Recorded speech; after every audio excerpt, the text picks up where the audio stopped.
Pag binabalikan mo yung journey na yon, yung pakikipagsapalaran, pagsali sa mga contests, ano yung top of mind na naalala mo?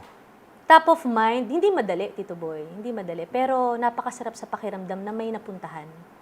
Yung ang dami kong sinalihan ng mga amateur, mga fiesta.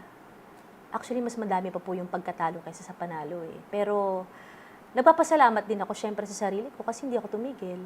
Bakit hindi ka tumigil? Para sa Mama Bob. Take me back to the times when you're joining amateur singing contests. Maliban kay Mama Bob, maliban sa gusto kong manalo dahil may Opo. premyo, Opo. may pangarap ka na rin nun? I wanna make it. I wanna be a star. Gusto ko sumikat. Tito Boy, hindi ko gustong sumikat. Ayaw mo? Oo, hindi ko gustong sumikat. Bakit?